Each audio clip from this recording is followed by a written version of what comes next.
Okay, so for you. Thank you. Each thing. Okay. Okay.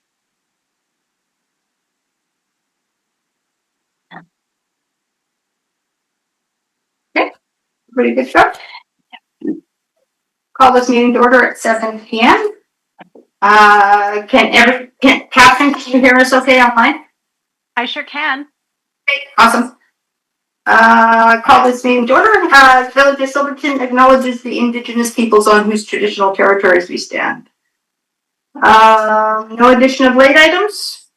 Can I get somebody to move the adoption of the committee of whole? Councilor Name, second by Councilor Mills. Okay, all in agreement? Yeah. Okay, we got new business. We have the OCP zoning update and project introduction. I will turn this over to Ian or Catherine. Ian? Okay. So I'll just share my screen. You also have a copy, printed copy of the presentation.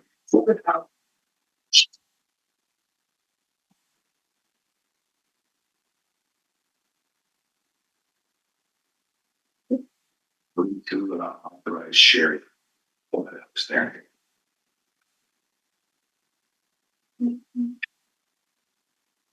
Share. Yeah.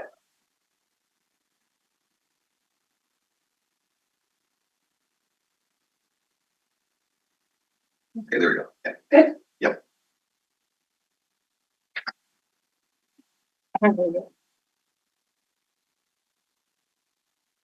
Okay, thank you for having me join you this evening for the kickoff of the OCP zoning update. So this is going to be a fun little project that we'll do over the next few months. And the presentation today will just outline the process for you. I'll be happy to answer any questions about the process. It's not meant for us to really deep dive into the OCP and zoning at this point because we're just starting out. But I also want to thank you for participating in the survey that Trish did with you a couple of weeks ago. That provided us some good input. And over the next month or so, we'll be getting some input from the public as well as things start to take shape. So the outline of the presentation, we'll go over briefly what the OCP is and the zoning bylaw. Some of you are probably quite familiar with it, others maybe not so. And why we're doing this update at this time. All the planning rules that things that have changed over the years since the last OCP was done in 2010. Some of the key policy areas that we'll focus on through the process, the timeline, and how we're going to engage the public and the other stakeholders that need to be involved in the process. What does this matter for Silverton? Well, the OCP guides development in the village, and it's a long-term vision. So that we typically want the OCP to give a 20-year outlook for planning and development in the municipality. It will look at community and economic development. So what are the drivers that are with the economy or drive the economy of the local town, and looking at housing, and that's also one of the big focuses this year. Will be housing initiatives, housing needs, because the province has mandated that we incorporate that into the OCP and zoning bylaw. So an OCP is a statutory bylaw. It is a bylaw just like any other bylaw, but it's a kind of special one because it's very overarching in what it intends to do. And it's one of those guiding bylaws that we have to refer to and make sure that other planning decisions are in alignment with the OCP. So it's an important document. You can't just suddenly change your mind. If something goes against the OCP, then you actually have to amend that before you can proceed with other things. It's also the foundation for zoning and development decisions. So as we'll get into further explanation, the zoning gets into more detail about planning and building. And it's meant to be strategic and inspirational in nature as well. So again, it's a vision document, as well as being a technical document that drives the developments in the next several years in Silverton. Whereas the zoning bylaw is the rule book that turns the OCP into the visions into enforceable regulations. So where the OCP will say what areas are meant to be meant for housing or commercial, The zoning bylaw gets into more details about what that development will look like and where you can place it on your property. It basically sets out property rights for individuals. So it too is an important document because, as you know, if you have a residential property in town, you can't just suddenly build a 3-story addition without seeking permission, or you can't start running an industrial manufacturing business because these aren't compatible with what your neighbors might want to see. So the zoning bylaw sets reasonable limits on property rights, what you can do on your private property that keep in mind the overall community goals, so that people can live together with one another without having conflict. So it works by regulating land use.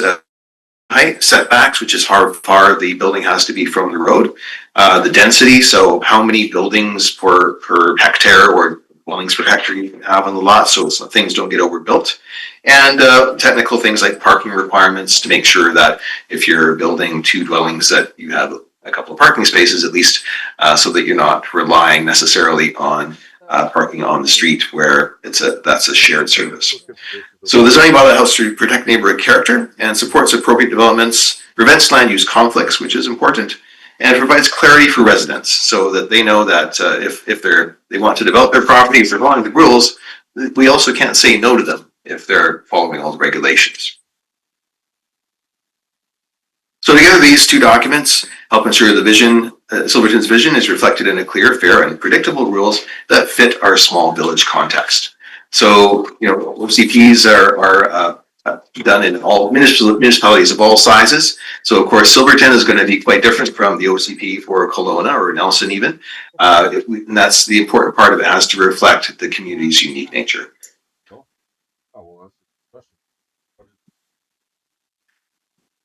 So again, getting back to the purpose of the OCP, we have looking at the community. We wanted to respond to what Silverton is today. The OCP was previously done in 2010, and a lot has changed over the years. We've gone through the pandemic period. We've gone through a housing crisis that the province wants us to look at. So these updates will also look at demographic information, so how population profiles have changed and housing needs have changed and so on. And then legislatively, so Bill 44 is one of the big drivers behind this, and fortunately is providing funding for this update as well. And we are mandated to comply with that housing, those housing regulations provincially. So that's another reason why we have to update our OCP and our housing needs assessment. Yeah, to what extent are we, as a community under 5,000 population, to what extent are we sort of exempt from the Bill 44 requirements? Yeah, there are some exemptions for things like we don't have to have fourplexes and higher density kinds of development, and we're not worried as much about transit-oriented development, which is another big theme in larger centers.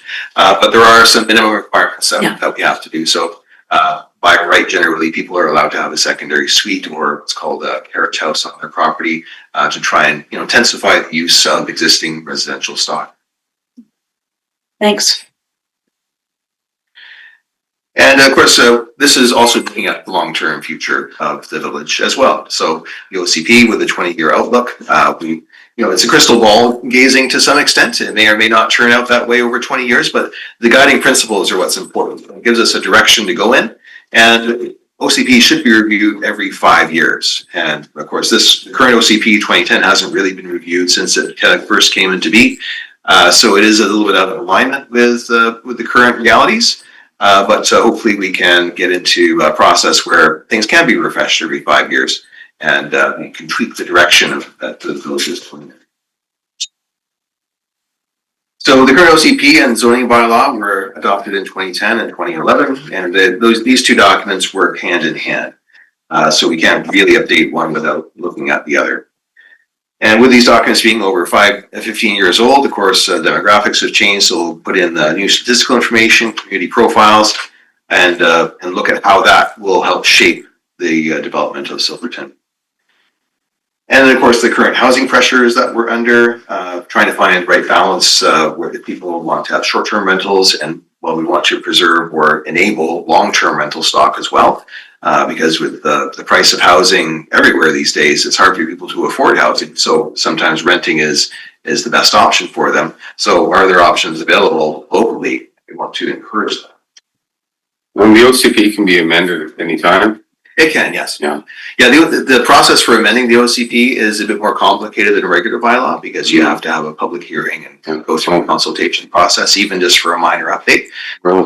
Yeah, so it's a bit more involved. The zoning bylaw isn't quite as complicated to Okay. update, especially when it comes to housing. You don't necessarily have to have a public hearing. And in fact, the province has now banned public hearings for zoning updates that are in alignment with the OCP, just to try and speed up housing development possibilities. Can you just repeat that last phrase? Something's banned? What is it? Well, the province, it used to be that if the zoning bylaw was being updated, there was an option to have a public hearing.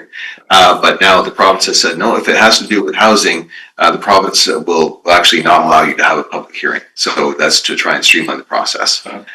So if the zoning bylaw or the proposed change to a zoning bylaw is in alignment with the OCP, that's when it becomes optional to do a public hearing. And so the province has actually taken that option away. So they will not allow a public hearing. Council can make that decision. Yeah, that's right. Yep. So currently, am I correct, we can build on 3 lots? Is it 3 25-foot lots? It's, Two. Health is, two, Yeah. Health has been approving, building and septic's Oh, on pardon me, yes, 2. 50 yeah. foot. Sorry, you're right, I did not. But now, for carriage houses or whatever, would you be allowed to put one if you only have the 2 lots still? You'd have to get the septic system assessed, so you'd have to get a professional in to make sure that it has the capacity. On a small lot, the existing system has the capacity. Does the carriage house need its own separate, or it can join into the? It can join into the, Yeah, that's on the property, yeah. The other aspect is, the amount of lot coverage by the buildings. Yes, that's right, because that will then limit your septic field capabilities too. Yeah. But there are newer technologies as well for septic systems. Yeah. But anyways, we're getting into the details here. So that would be come up through the zone and the process as well. So what has changed in Silverton over the past 15, 16 years? Well, housing development is certainly different today. We've seen a huge increase in the cost of purchasing a home now. And coupled with that, or fewer long-term rentals are coming up because there's now more seasonal occupancy, people wanting to rent out for short-term and vacation rentals, which generate better income. Aging population, so there's a demand for smaller house sizes, and residents working remotely. So people want to come to move at places like Silverton where there's high-speed internet and they can just work from the comfort of their home. They don't need to commute. So that's changed patterns quite a bit. And then we have provincial legislation, so Bill 44, update and a lot of updates to the local government act requirements, especially your surrounding housing. And the mandatory requirement for a housing needs report that has to be updated every 5 years as well. So that also ties into the OCP getting updated every 5 years to make sure those are in alignment. And then the provincial direction to plan proactively for housing. So this is to enable faster development approvals for housing and create opportunities. Environment and infrastructure. So we saw that firsthand here in Silverton with the wildfires and evacuations. So we have to think about the impacts of climate change and the higher risks associated with disasters and emergency planning requirements. So how does that fit into the OCP? And maybe implementing things like a wildfire development permit so that we can ensure that new development is resistant to wildfire to the extent possible, using fire resistant materials and landscaping features that aren't going to cause a problem if there's ember storms and that kind of thing. And then economy of lifestyle. So again, remote and hybrid work has changed things quite a bit. Tourism and recreation pressures with Silverton or this Slocan Lake area being named one of the top 20 destinations by the BBC in the world. Who knows what that will lead us. And home-based businesses, so creating flexibility so people can live and work in their homes. And the desire for small town living, but people also want services that are reliable too. So a number of key policy areas that we'll be examining throughout the process. So land use is the big one. That's one of the main purposes of the OCP and the zoning bylaw. But with that, we also have to consider all of these other factors such as environmental protection in natural areas. So making sure that development is appropriate near the river or lake. Housing needs and ensuring a diversity of housing types are available, again, to the extent possible in Silverton. Transportation and mobility, so looking at current trail network, parking, because I know that's an issue in downtown Silverton as well, so that's something we can look at throughout this process. And the community character and amenities, what makes Silverton special that we want to also preserve and promote in the OCP. Infrastructure and servicing, of course, asset management has been a huge thing that all municipalities have been grappling with over the past decade. And it's just an ongoing thing. There's never enough money to fix all the problems. So how do we focus on strategically on making sure we're spending on the right things? Floodplain and riparian management and climate adaptation and resilience kind of go together as well. Things that we need to consider. And then economic development and tourism, growth management and so on, making sure that there's a good business environment to support the local businesses that are here now. And are there other kinds of businesses that we want to try and promote to come to Silverton too? So the timeline, which is explained in more detail in the staff report, right now we're at the beginning process, project initiation and looking at background review. So all the current documents and bylaws in Silverton, trying to find some comparable communities to look at as well and see what they've done. And analysis of the regulations and legislation, the new Bill 44 requirements and so on of the Local Government Act. So that's where we are. And then we'll be getting into kicking off tonight, the community engagement portion. So we'll have a webpage that will be going live later this week and a feedback form that people can start providing some feedback on what they'd like to see in the OCP. Be developing Trish a survey, and over the next couple of months we'll be gathering that feedback with the aim of by the end of April or first week of May that there will be a very rough draft OCP available that people can look at, and we'll have an open house to invite people in to give us their input in person and hear a presentation on. Yeah, you mentioned that there was going to be an online with the website. Is there also going to be a physical opportunity for people who don't use the internet?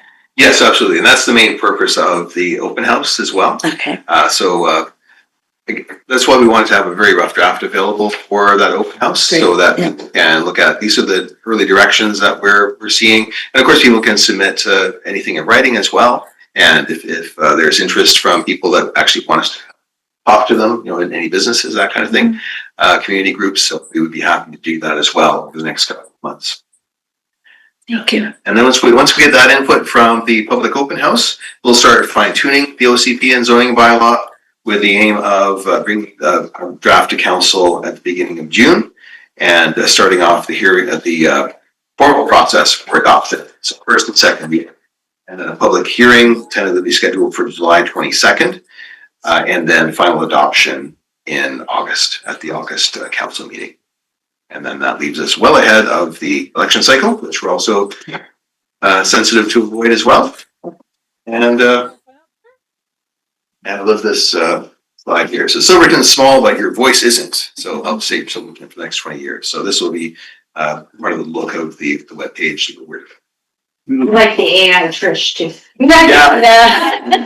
Here. Oh, again, they're good. Look a lot bigger in this picture. No, I mean the town in this one looks way bigger. Well, that is an AI mashup, Dawn. I thought if anyone would notice, it would be you. Yeah, it's a little bit of an exaggeration of what Silverton is, but it's, yeah. Yeah. I have one quick question about the utility bill mail out. What is that just going to be kind of an explanation to the community what's going to be happening? Yeah, exactly. So that will be similar to what you've heard this evening, just explaining to the public what the process is and for them how they can provide feedback. So promote that page and also like email and written feedback as well. And, Promote the open house. promote the open house. Yeah, so by then we'll have the date and details hammered out. We're planning to have it at Heritage Hall and in the evening. Memorial Hall. Memorial. Yeah, sorry. Yeah, and then the next slide is all the dates for. There we go. Mm-hmm. Yeah, so here we are at the council presentation today, and then project webpage and feedback form launch this week, and then build a mail out. Just be a one pager, something simple. And then the statutory consultations. So the Local Government Act does require us to consult with the school board, First Nations, and agencies, including the RDCK and neighboring municipalities. So we'll do that through March, and then the open house on April 30th, and ahead of that, a rough draft so that people have something to look at, and then we can actually talk about that tangibly. Oh, looks really good. Make it look simple. You guys are nervous getting into this being the election year, how much we can get done. Right. Oh, you guys on it. All right for us? Yeah. Yes or no? Okay. Yeah, so that's the end of the presentation. And yes, there's no other questions. We'll get to work. Great. Well, thank you very much for the presentation. The big yard is working pretty good. Thanks.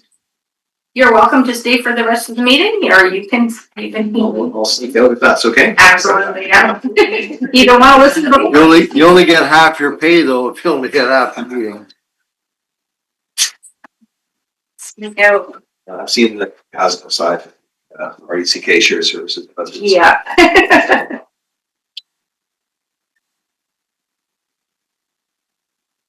Okay, so we will jump right into the RDCK draft budget discussion. I did notice that they have updated the shared service agenda now. I'm not sure when it's happened, I just hope people have changed it. It is up there now.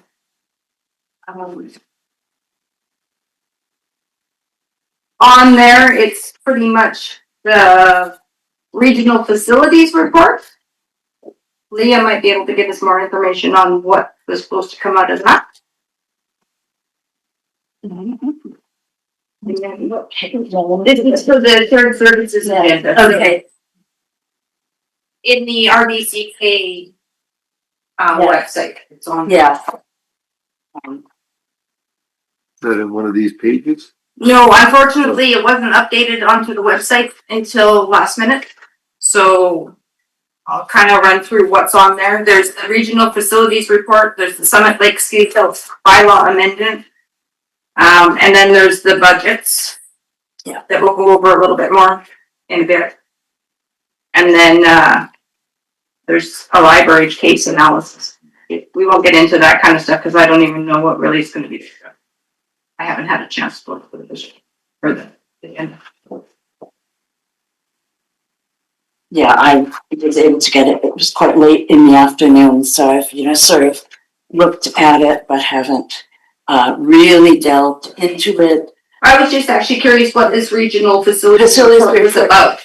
It is, in general, it looks like what's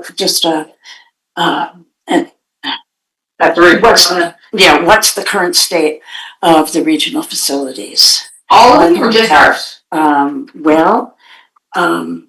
It refers back to the bigger picture of all of the facilities. Oh, okay. And then, because it talks about court sports, gymnasiums, youth centers, Pools. pools Okay. and stuff. So it's a RDCK wide Okay. So that was assessment, but it gives us something to go, well, we have access to the lake. We have tennis, but no pickleball court. So it gives us a way of judging where we are on a whole spectrum of what other communities have. And I think we've got a lot of recreation facilities and opportunities here for. We just need a big slide. Let's not forget that. on a new slide, yeah. No, the kids. Let's think kids. And And the kids, yeah. speaking of kids, all of the things that refer to our population, our demographic, keep saying, oh, we're getting old, everybody's getting older, this is a retirement community. And I see kids running up and down the streets every day, and that was not captured in the last census, the last census was ridiculous. And there are a lot of kids, young families. I think a lot more families have come in since the last. Yeah, in the last couple of years. So when we look at these things and it comes up what our demographic is, the official demographic is inaccurate. And we are turning more into a young and lively, family-oriented town, so It's good to see. Yes. it is. Okay. Well, we will jump right into the RDCK budget then.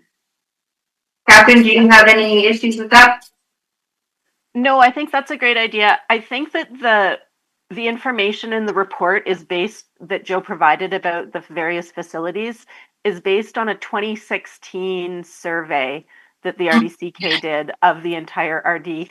So, I mean, I think information is always welcome, but I think that that's pretty dated and probably doesn't reflect realities on the ground. And I think if it's a decade old, there's a good possibility that some things have shifted a little bit. So I think it's helpful to know that as part of the history. And certainly if that's informing the regional district's staff perspective on the situation in Silverton, it's wonderful that they've shared that because that helps build understanding.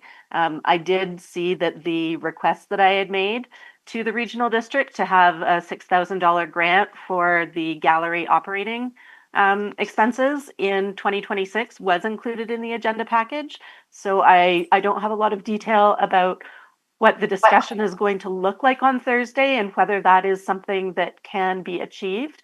But it may be a question of putting forward a motion at the table on Thursday to ask that the budget for Rec 6 be increased to accommodate that ask from the village of Silverton. So I'll note Okay. that, and I think that there's not a whole lot else that I have to offer in terms of commentary on the regional district's budget. It's just not what I am most familiar with at this time. But hopefully between former Director Main and current Director Gordon, there's going to be some useful discussion that's going to help Mayor Gordon make her positions heard at the shared services meeting on Thursday. And I would encourage all of council to attend that meeting. I think that sometimes a show of support is really helpful in achieving the municipality's goals. What time and where is that? 7 o'clock online on Thursday. Okay. And that's under the RDCK meetings. I'll share the link with you. Okay. Okay, so we'll jump right into, we'll just go through all the different services we have. So we have the S100 general government. There is an increase there in the budget. It's about a $350,000 increase. That's from a variety of things. That seems to be a general thing. We can't seem to change much in that service. It's just where everything seems to filter into. And the increase for the Silverton requisition goes from 9.1 cents per $1,000 of assessed value to 10.3 cents per $1,000 value. So it is, it's a few percentage points increase for us. You're looking at an old paper. Are you looking at the one with 11%? 11.11%? You are.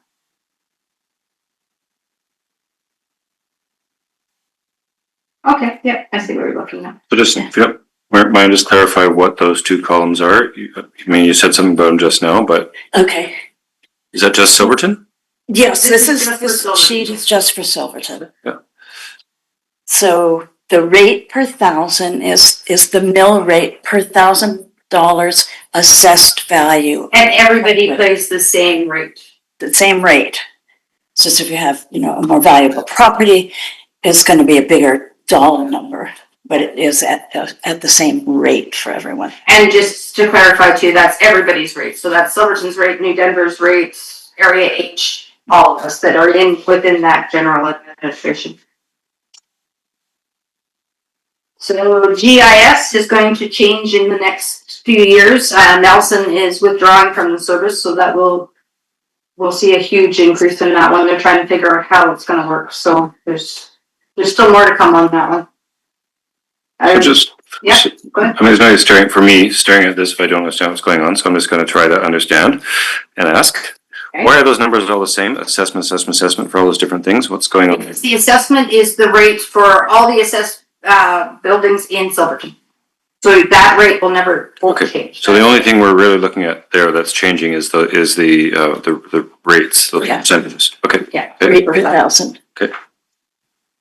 And that rate where it says, okay, 0.103, is that 10 cents? That's 10.3 cents. 3 cents, right, Yeah. okay, so 1.0 is like $1, okay. Yeah. And if you look at the actual breakdowns within, like on the front end sheets, it actually explains what all those numbers, give you those numbers on that first sheet. Building inspection, there was a bit of a drop there for requisitions this year, so that's a good thing. I think they're still looking at a little bit more of a drop because there's just not much building happening lately. That's the only real reason for that one. Community sustainability, that one did go up quite a bit. And I have a lot of questions on how and why that one went up when it's a service that's kind of being stagnant. So I don't know if Councillor Main's got more information on why that's such a high increase. So what increased there? I don't see what you're comparing. But if you go to the community sustainability actual sheet, if you go to the 27. 105.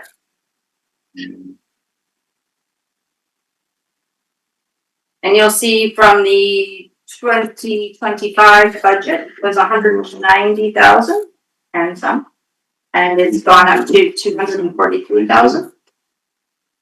That's what I'm saying. Hey, salaries have gone down. Director's allowance gone down. Direct services down. TIS is general admin fee has gone up and the IT fee has gone up.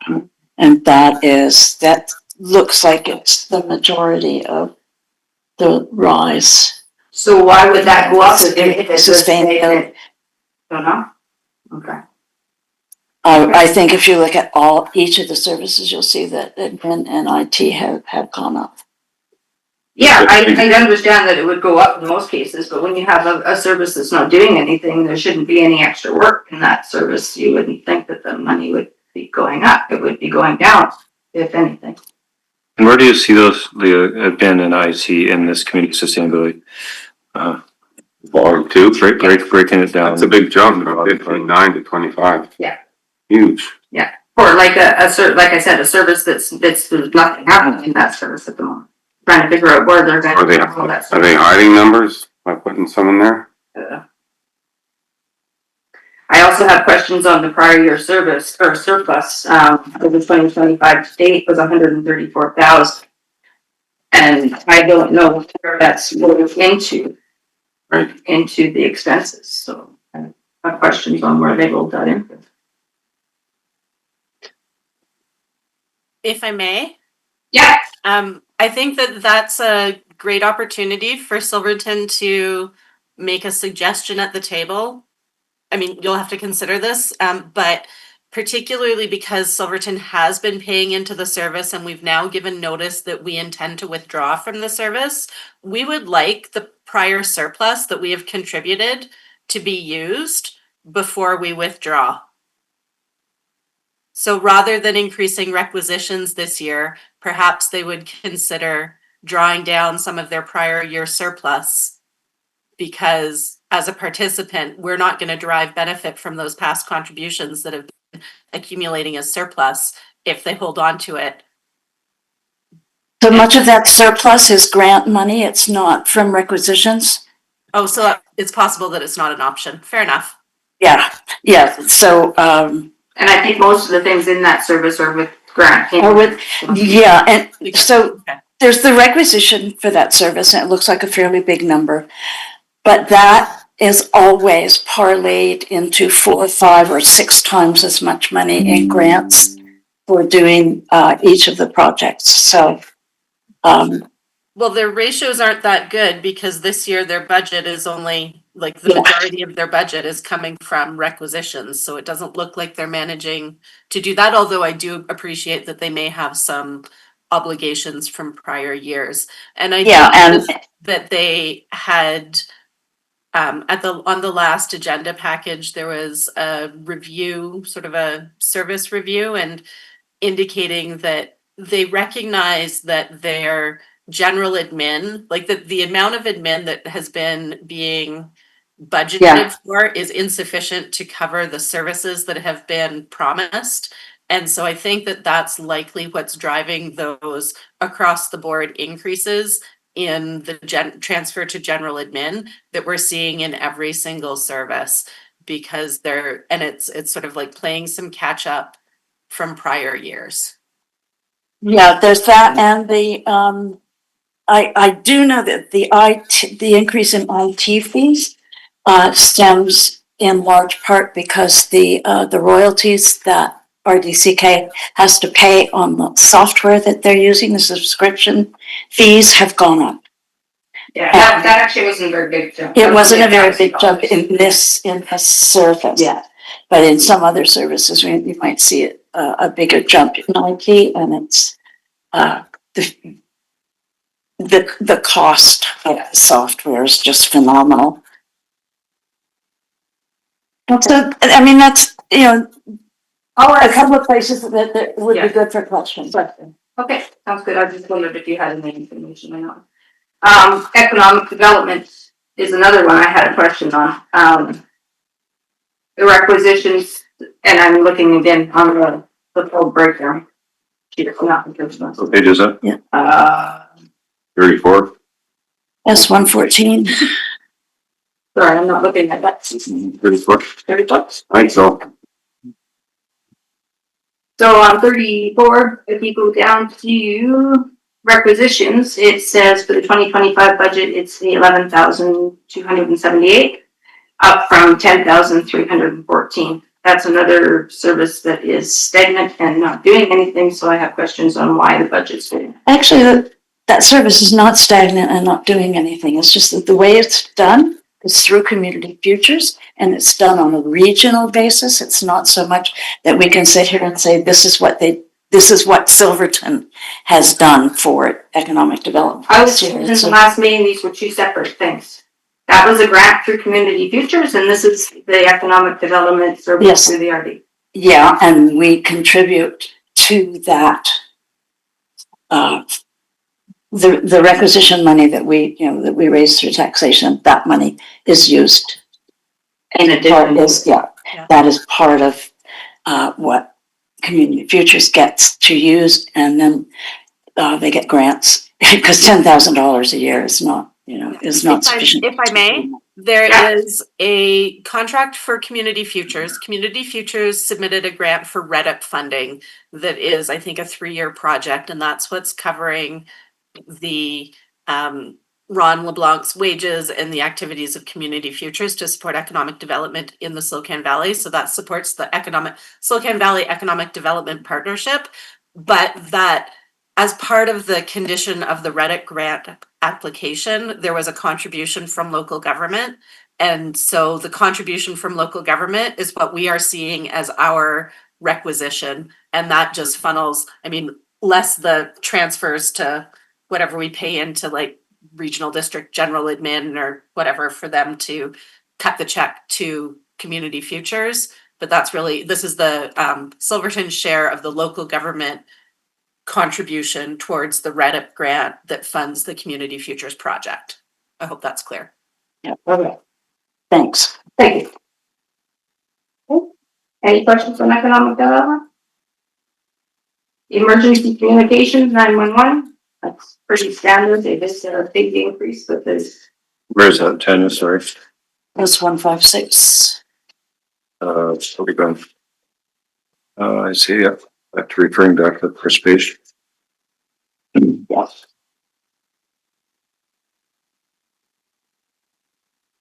There's really not much to say on that one.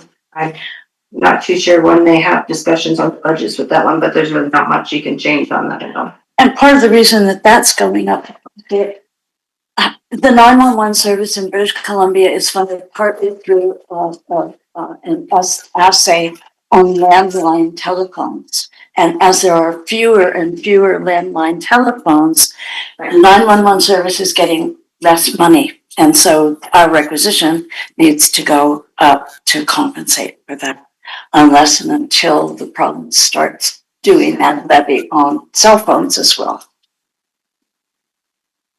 Where it says prior year surplus, why is there a negative and zeros everywhere else, a big negative on 2025? With the budget. Yeah, Um, under the emergency communications. That should be sure. yeah, I don't know.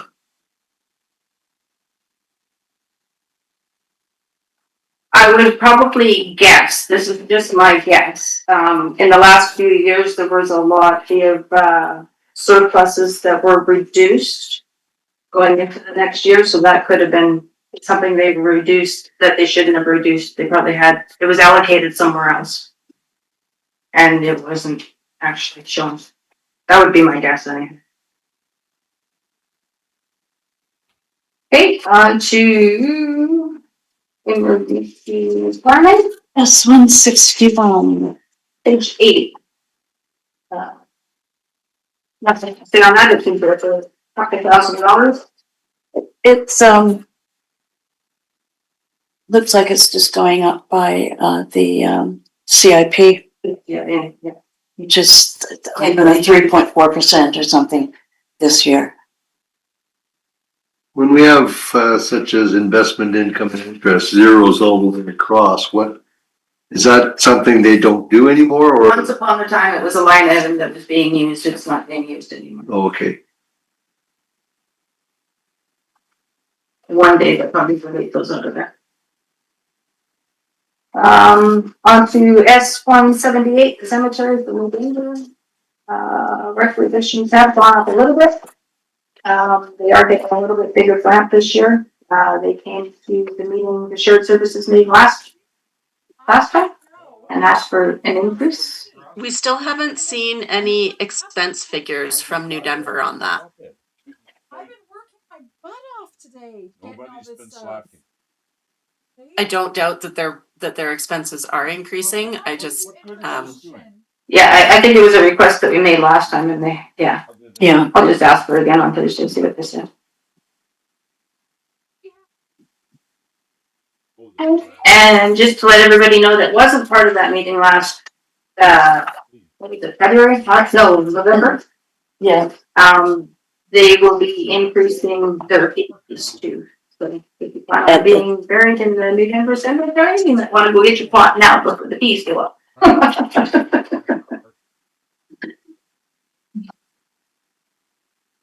The, S-188, West Coast. Yeah. That did go up a little bit. They've done a lot of work at the different stations. I know they've done a lot of allocation services and different things. Maybe Leah's got more. There's really nothing that stands out for budget wise. It's pretty standard for what every other year does. You will see at the bottom, they have new services. So you'll see transfer to environmental services, A100. A102 is resource recoveries, park services. That's just them trying to break it down a little bit better for the directors to understand where the different money is going to. What would happen in line 41010 requisitions? Yeah. You see it goes up $50,000 across 25 to 26 and 26 to 27 and 27 to 28, and then it flatlines at 29. Yeah. So And then it goes up another 50 after that. there was a lot of discussion about that early in the fall, that the CIP increases are not covering the increases in the cost of doing business and the cost of meeting ever accelerating provincial regulations around around recycling and organics and trash, everything. The costs are going up, and much as most of the directors didn't really want to increase the taxation on that service, we felt that it was necessary. But the anomaly there is that in 2029, it does not go up. Because we could only project so far, and we realized that.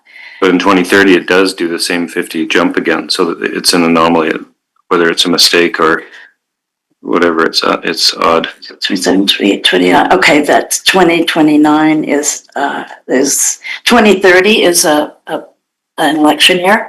So 2029 being a pre-election year might have influenced that. You can, yeah. But basically just trying to cover the cost of taking care of all of our discards and garbage. And there's big changes happening in Kishenia, so that's gonna cost a little bit. Okay, there's septic disposal, it's That's Nothing nothing like there. nothing for us, regional parks. I have a few comments on this. Go for it. Okay. I got questions on the prior year surplus, and there's also one doing North Atlas, so Catherine explained that one possible. So I think I've got that one figured out. I do have a few suggestions on lowering some of the costs, for advertising, licensing and permits, and the repairs and maintenance, and the contributions to reserves. Just for the simple fact, the first three that I spoke of there, they haven't actually used the amount they budgeted. They've only used a fraction of it. So like I did last year, just to help us any little bit we can, I just knocked them down a little bit, if possible. So for advertising, we're sitting at a budget of 505, knock it down to 400, it's not much. But they haven't had over $113, so that's ending up in the prior year surplus every year. Licensing and permits, same thing there for 2024 and 2025. It's been nothing. They've got it down as 800. Last year was 500. They don't seem to be using this, and I don't understand why they have it in there when they're not using it. So that would be one that I would delete totally. Repairs and maintenance, same thing, 24, 25. The highest that was used was in 2024, which was about 9,800. They have this set at 22,000. So I don't see why it needs to be that high when they're not using the budget. What do you mean by that? But did they- I'm not following what you just said there. Okay, what does it fit? So repairs and maintenance? Yeah, when you said they're not, they don't need to use that, they're not doing anything. So in 2024, their final draft was 90. Okay, you don't have that on. That's right, yeah. We have, So on the last budget, the final draft for 2024, the final amount for the year end was $9,768. For 2025, that amount is 6968. 6968. And then they have it down for 22,800 for a budgeted amount for 2026. Mhm. So they haven't come close to using the amount of budget. 2025, they budgeted for 21,000. They've only had 6,900 What is the end date of that budget period? end of the year. December 31st. Okay, so the difference between the 21,000 and the 6,900 would go into the surplus for the following year. Yeah. Yeah, and I see what you're saying about if you're not using it, maybe decrease it so that we get a little break on the taxation, but the question would be, are they anticipating having to do more maintenance Whatever they, in the coming years? So Yeah, for the last few years, they've been estimating in the 20,000 plus and not even coming close to even 10,000. So that could probably come down a little bit. it seems like they anticipated spending 21,000 in 25, Yeah. didn't happen, and they anticipate spending the same amount this year once again. Yeah. It's not doesn't mean they're going to spend it, it just means they're budgeting. And then it's your prior year surplus. And then, like I said, yeah, I have questions because that prior year surplus isn't showing in the expenses anywhere except for possibly rolling into your transfer to the other services, which makes me think, so all these surpluses are going back into the RDCK paying administration. I could be wrong in saying that, but I don't think that's right, really. Any surplus that belongs to a service has to be used for the service. So the only way that they could do that is by really increasing their general admin, which, to be fair, they are doing. So yes, in a way, what you're saying is true, but it's only because they've been underfunding and underestimating the cost of general admin. I think that the bigger concern is that I would argue that if maintenance isn't happening, it should be going into, like, that's just deferred maintenance, right? It's not like anything got better. It just means that you didn't fix it. And so putting it into a reserve account or putting it into general surplus is fine, but it doesn't solve the problem of the money needs to be spent in order to maintain the assets.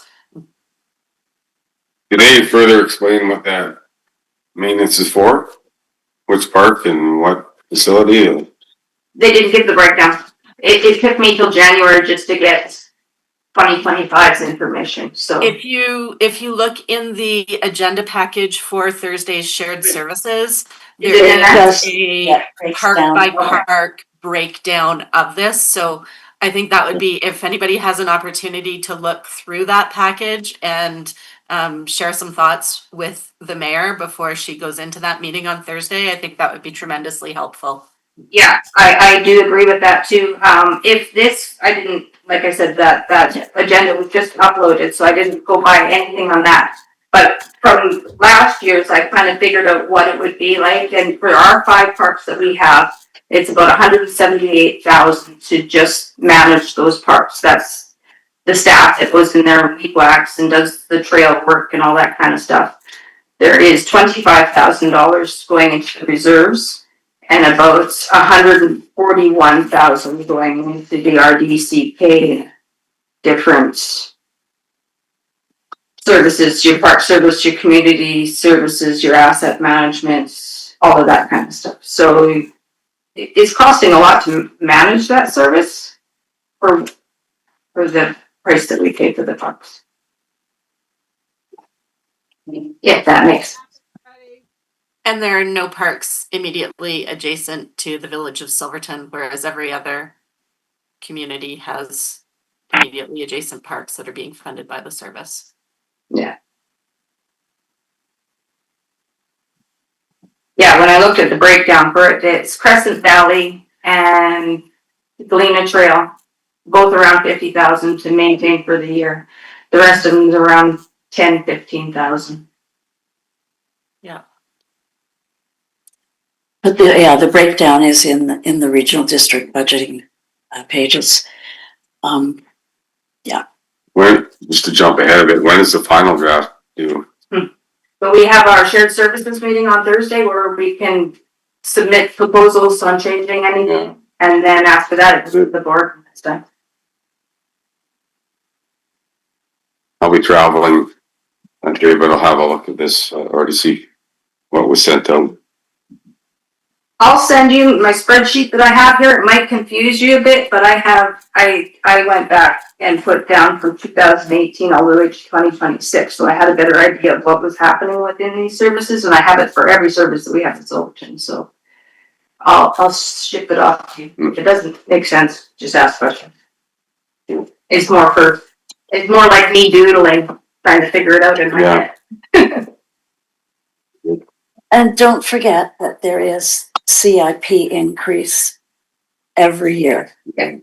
So that's where you see your salaries jumping in up every year. And not just the salaries, but Benefits. the costs of many things, like the insurance, contracted services for various things, repairs and maintenance is going to increase. That CIP increase has to be reflected in the budgets. And then the specific things go on top of that. What is CIP?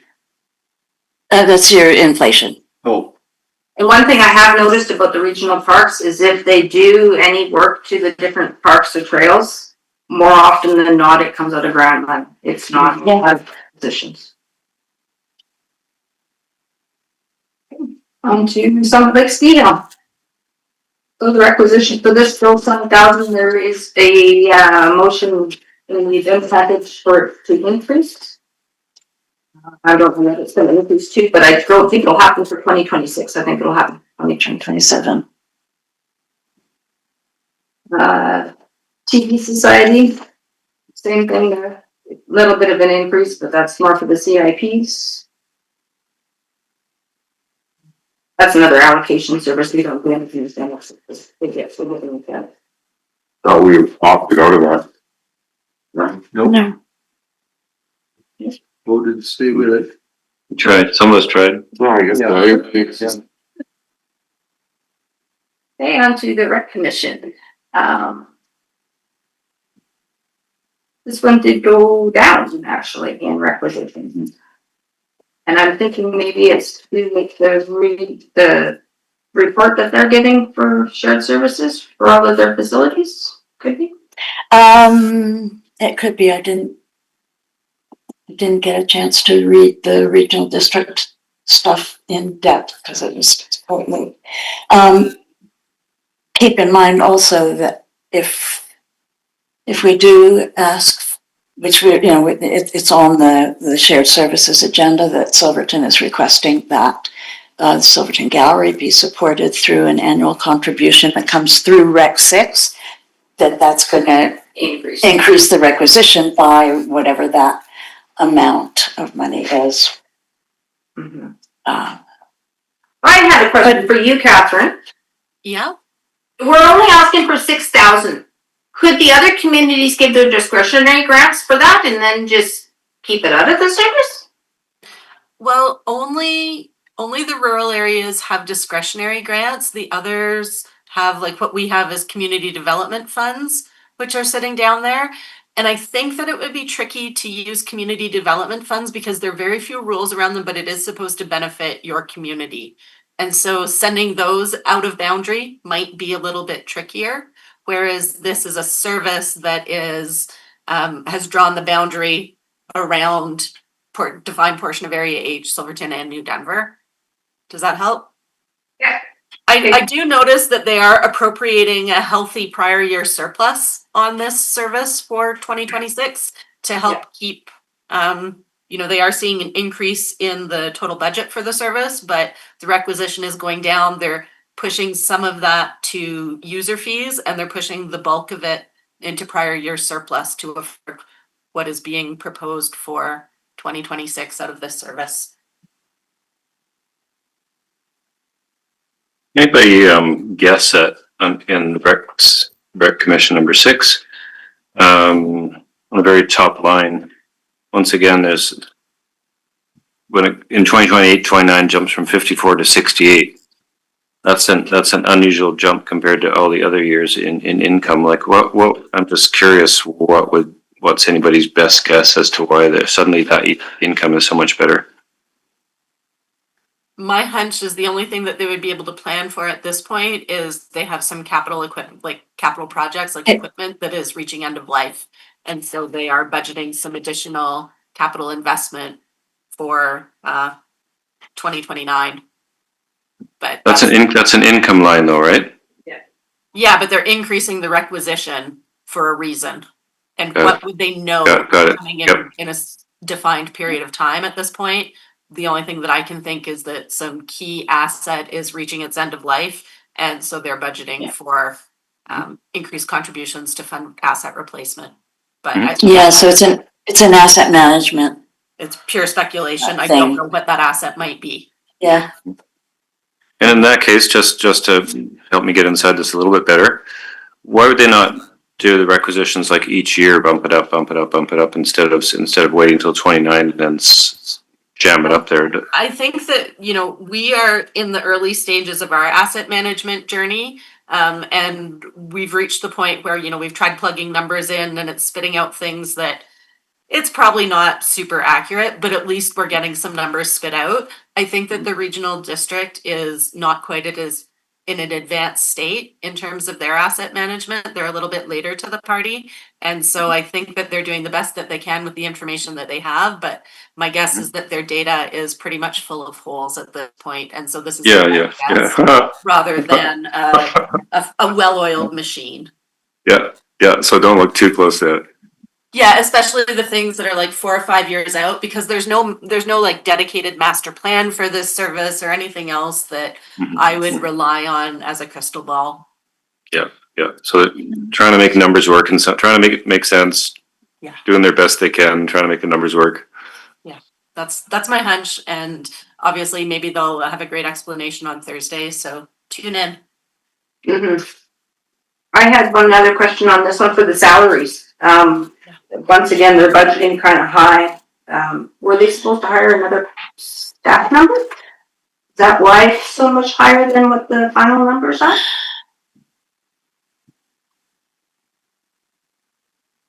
I don't know, because, okay, so the budget, the 2025 budget was 16,500, but only actually spent 7,200 to date. So the 2026 budget is 15,000.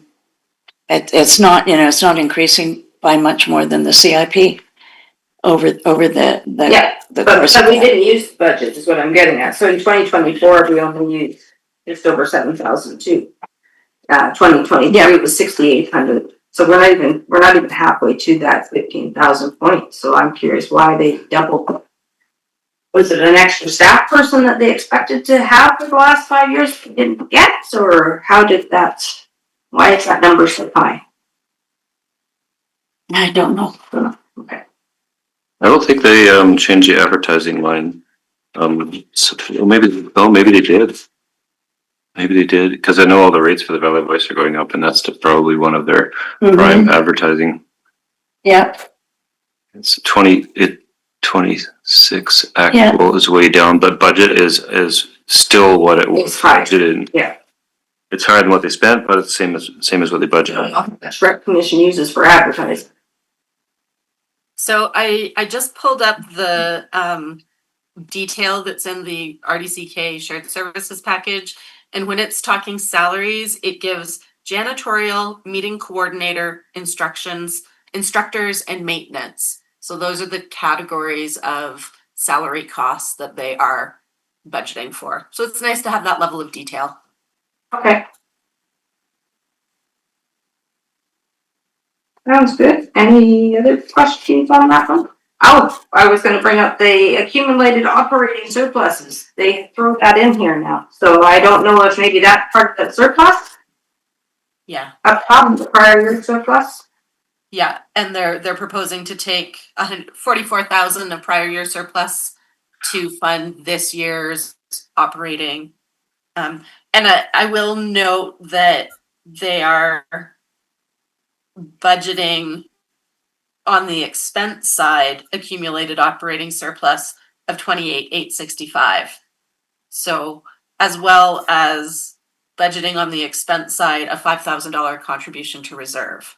Out of that total 72,752 that they're planning as, oh, sorry, I'm on the wrong column. Out of the total 104,234 that they're budgeting as revenue and therefore expenses for this year.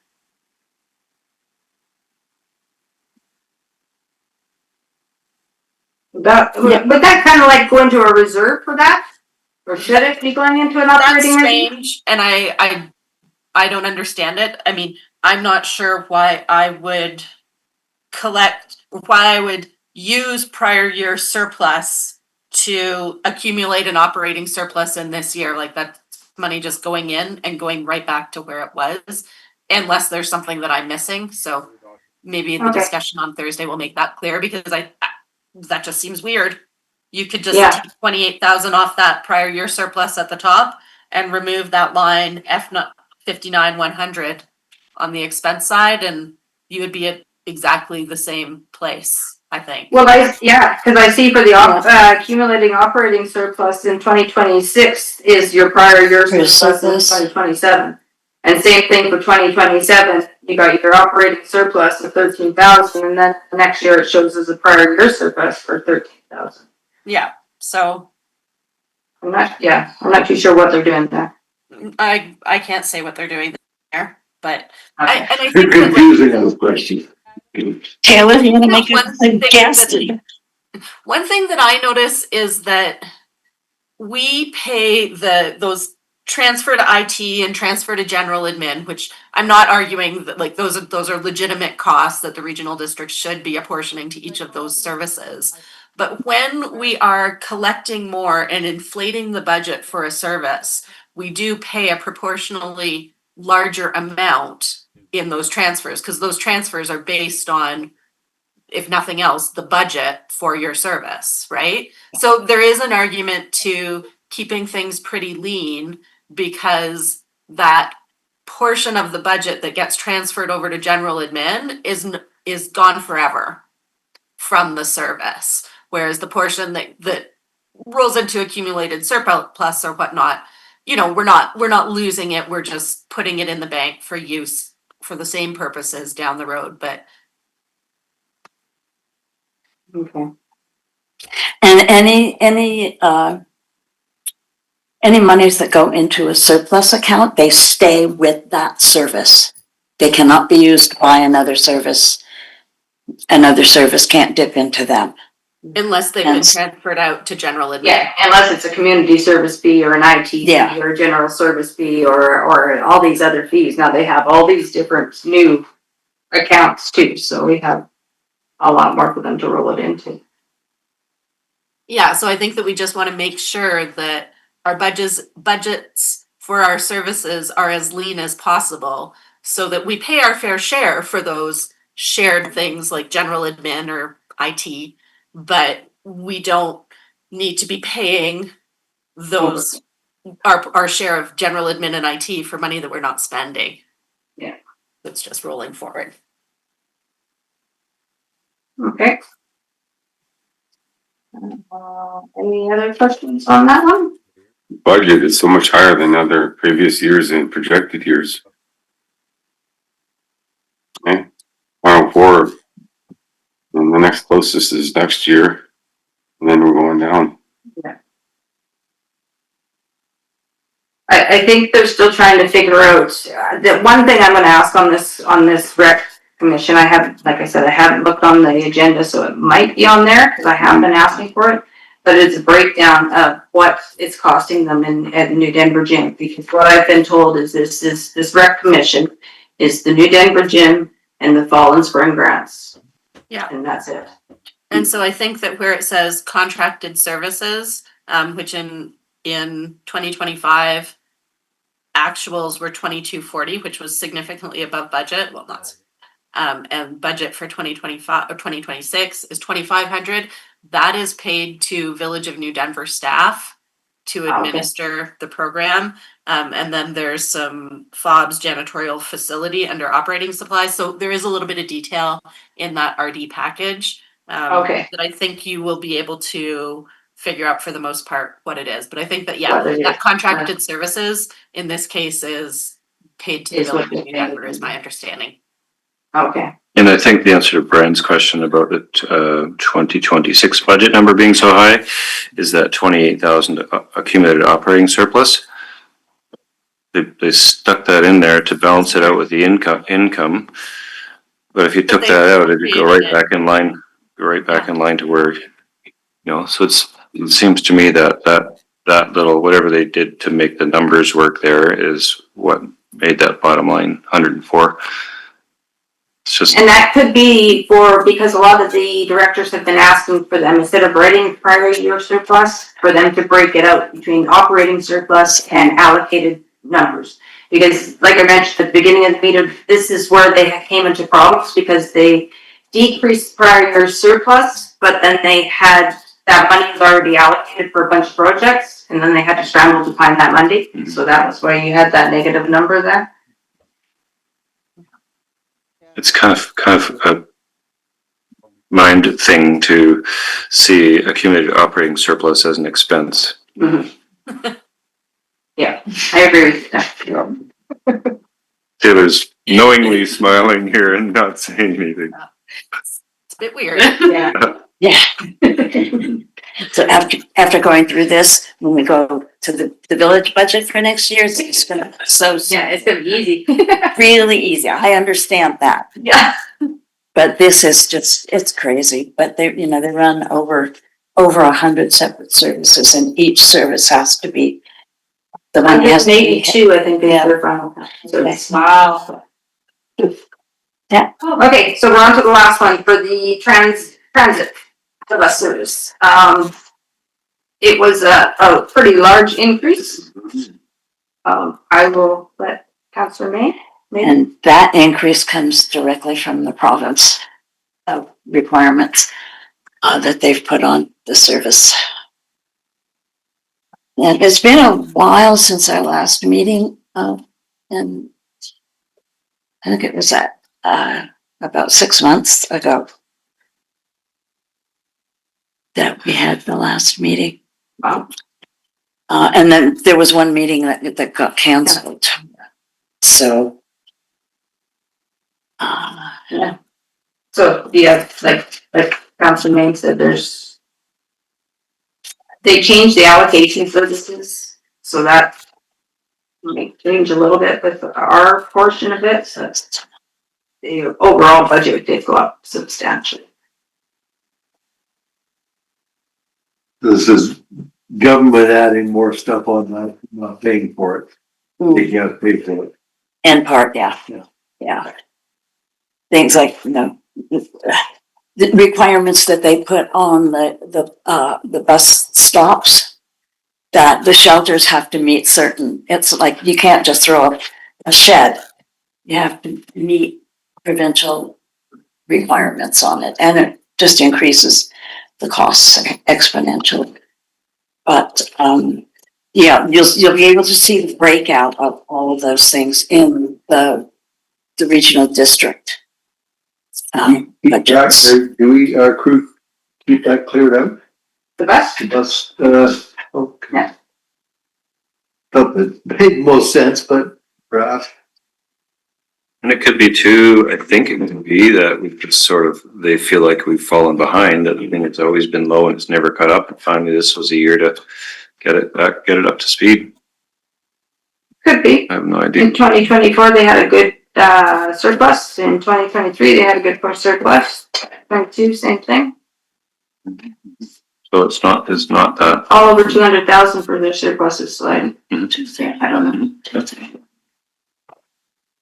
Looking for the 239 budget. I'm not seeing it. For which one? Oh, 239? Yeah. In the regional district stuff. In the shared services, it probably won't be there because it's not something that will be discussed in the shared service. Yeah.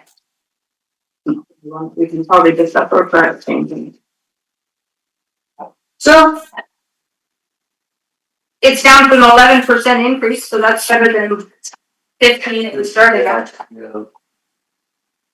For over And 3 there's a years. chance it could go lower? Probably. Any chance it could go higher? Could possibly, yeah. There's a few directors that have a few other things that would like to put into general admin, so that would be At the moment, we're looking at 11.11. 11%, yeah. And if you subtract CIP from that, it's, Yeah, minus 3.2. yeah, whatever, 3 or 4 Yeah. percent. So it takes it from an 11% increase to an 8% non-discretionary increase. 3.4%, it's like you have no control over it whatsoever. That's just gonna happen. Yeah. It's just like going to the grocery store. Yeah. Well, 11.11 makes sense in my world because 11 keeps popping up for me for years. Okay. Okay, the Don Broughton seal of approval. Well, no, I'm not approving. I don't Okay. want any increases, but Any I don't further think that's questions on the concerned. budget? Any further questions on the shared services training? No, but just to comment on Lisa, what's your name? Because Leah's math. I'm just trying to work through it and I haven't decided if this is correct or not, but let's make sense of it. Is the CIP on 11%? So next year, let's say CIP is 3, it's not gonna go to 14, it's 3% of 11. I'm thinking, Of the increase, yeah, so the increase this year is 11, so out of that is 3.2%. it's increased to 11. The increase is not 11. The increase from last year's is 11%.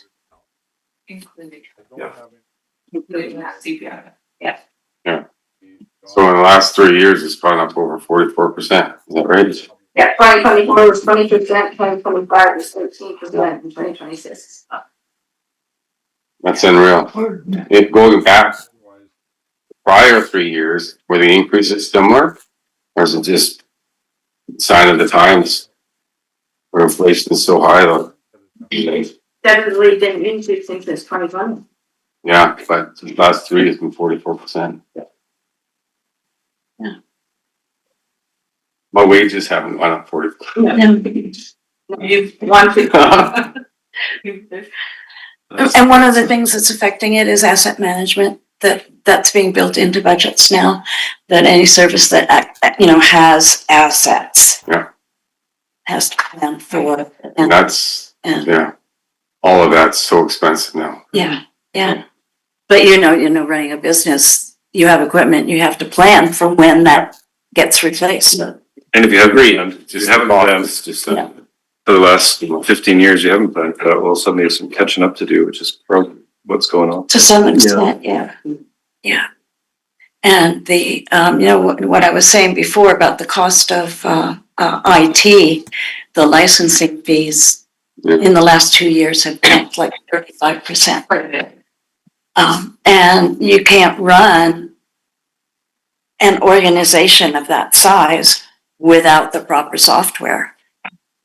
So it's like, Every year you need to upgrade your licenses, so it's more on top of that too. And we'll have that in the village budget as well, some of we don't actually own the software outright, it's subscription for the most part. And so every year we're at the mercy of whatever they want to charge. Okay. And I hate it. Further questions? Thank you. Any further questions from anybody online or any comments from Catherine? Nothing from me. Thanks, everybody. Okay. Any questions from anybody online?